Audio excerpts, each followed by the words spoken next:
존경하고 사랑하는 우리 구독자 여러분 반갑습니다. 여러분의 멘탈 전도사 천만전자입니다.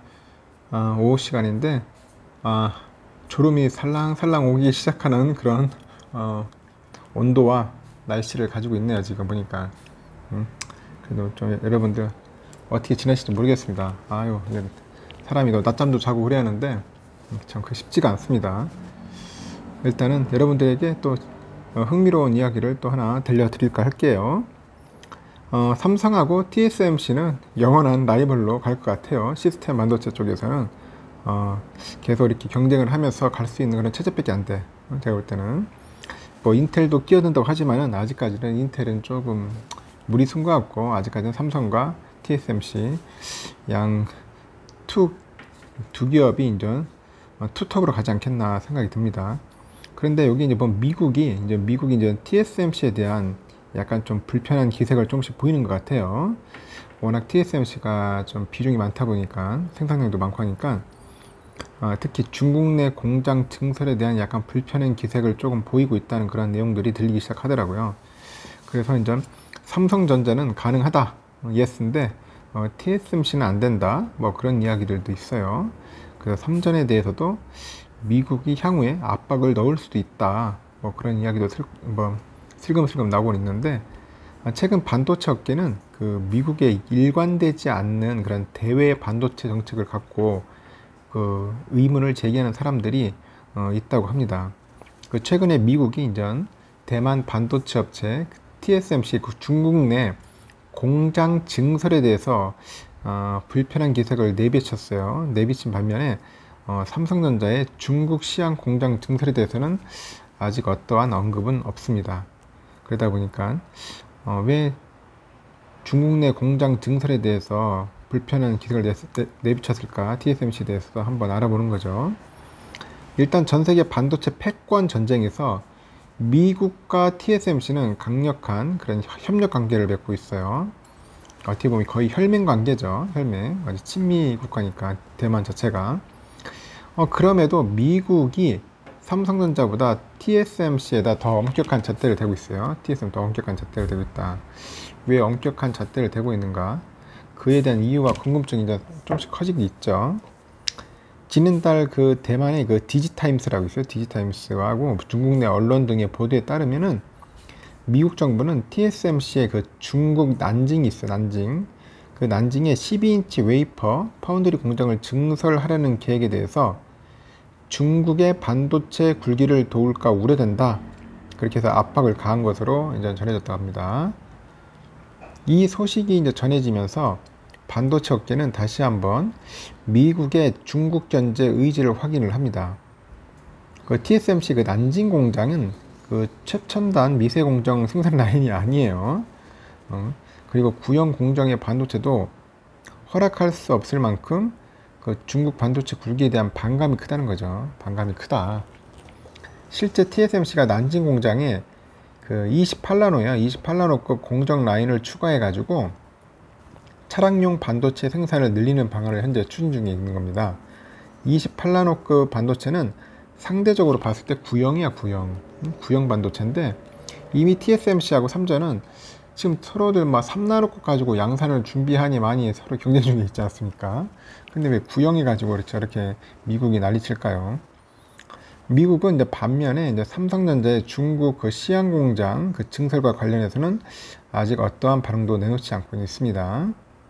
최근 업계와 외신 등에 따르니까 중국 산시성의 그 발전개혁위원회라고 있어요. 여기서 삼성전자가 올해 상반기에 시안 반도체 2공장 증설에 230억 위안, 한 우리 돈으로 보니까 4억 900만 원 정도, 4억 900억 정도 됩니다. 4조 900억. 큰 돈이네요. 4조 900억. 그래서 이 돈을 투입한 것으로 찍게 되고, 삼전은 시안 공장에서 낸드 플래시를 생산해요. 낸드.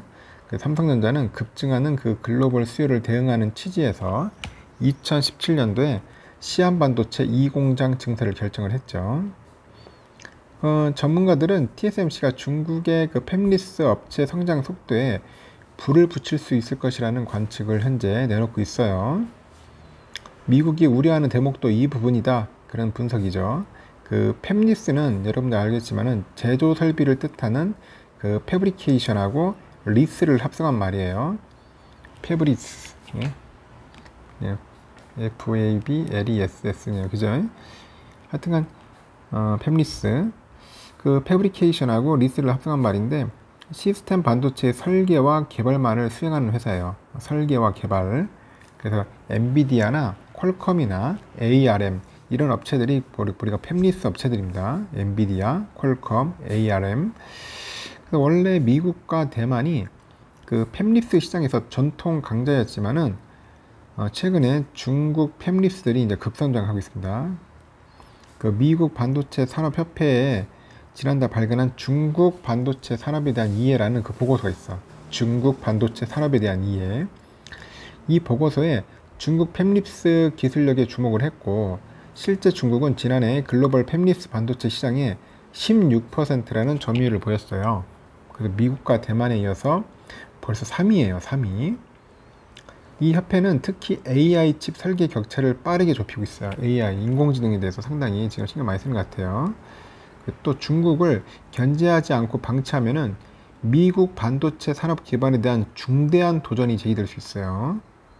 그래서 중국 내 수많은 그 팹립스들이 그 TSMC의 난진 공장의 제품 생산을 의뢰할 것이다. 그렇게 연구도 하고 분석을 하고 있고, TSMC 파운드리 증설은 중국이 반도체 설계부터 생산까지 모든 과정을 중국 대륙 내에서 해결할 수 있도록 돕는 역할을 하게 될 것이라고 현재 모 대학교 소장이 분석을 했네요.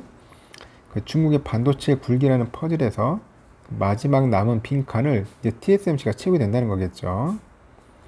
그래서 반면에 삼전은 중국 시장 공정에 대해서 미국이 별다른 언급이 없는 것은 낸드 플래시 기술에 대한 자신감 때문이라는 의견도 있고, 이미 미국의 마이크론이 세계 최초로 176단 모바일용 낸드 플래시 양산에 돌입했다고 최근 밝힌 바 있는데, 마이크론은 자사 홈페이지를 통해서 초고속 5G용 그 176단 범용 낸드 플래시 모바일 솔루션의 양산을 시작했다고 밝혔어요.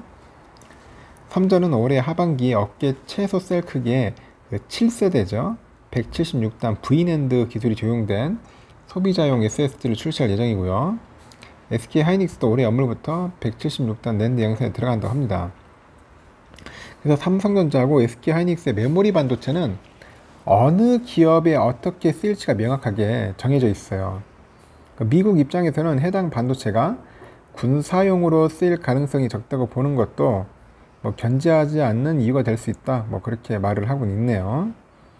일각에서는 근데 삼성전자하고 SK하이닉스가 안심해서는 안 된다. 그런 조언도 하는데, 그 중국의 메모리 반도체 기술력이 미국과 비슷해지는 순간 이제 미국은 이제 TSMC 한 것과 같이 이제 중국 내 그 삼성전자, SK 하이닉스 반도체 생산에 이제 압박을 가할 수 있기 때문입니다. 압박을 가할 수 있다. 실제 중국 메모리 반도체 기업이 있어요. 양쯔 메모리 테크놀로지라고 있는데 YMTC라고 있어요. YMTC. 최근에 128단 3D 낸드 플래시 제품 양산을 시작을 했어요.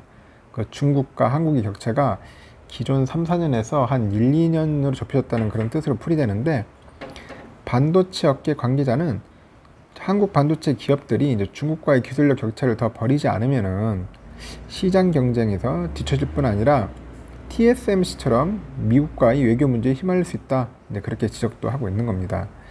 이렇듯 지금 TSMC도 입장이 참 상당히 난감할 겁니다. 뭔가 지금 자동차용 반도체를 만들긴 만들어야 하는데 하필이면 또 중국이고, 그 중국에서 하다 보니까 이제 미국의 입장에서는 상당히 불편하고, 그 시스템 반도체 관련된 기술들이 혹시 중국의 군사용으로 또 쓰일까봐 이제 그게 노심초사하고 있는 거죠. 그래서 향후 제가 볼 때는 미국에서 이제 상당한 태클이 들어갈 것 같아요. TSMC에 대해서 불편한 기색을 하겠죠. 강요를 할 것 같습니다. 근데 메모리 반도체는 그에 비해서 좀 나은 편이죠. 어차피 아까 전에 제가 언급한 것처럼 이 메모리 반도체는 대략 어느 기업으로 팔릴지 납품될지를 다 알고 있기 때문에 미국에서는 그렇게 크게 삼성에 대해서는 견제나 하지는 않을 것 같습니다. TSMC가 조금 견제를 좀 당해가지고 나중에 좀 보면은 피해를 또 입을 수도 있을지도 몰라요. 근데 또 한 반면에 또 이게 친미 국가라서 또 재빠르게 또 발 뺄 수도 있고, 향후 이제 어떻게 움직일지를 한번 관찰을 해볼 필요가 있는 것 같습니다. 그 상황은 이렇습니다. 지금 삼성전자는 괜찮은데 TSMC 너희들 안 돼? 이제 그런 이야기다. 그런 이야기들이 들린다는 것이죠. 하여튼 TSMC 관련된 이야기들, 또 삼성에 관련된 이야기들은 이 정도입니다. 다음에 또 추가대로 들리는 소식이나 제가 또 확인되면 여러분들께 또 한번 들려드리도록 할게요. 여러분들 편안한 오후 시간 보내십시오.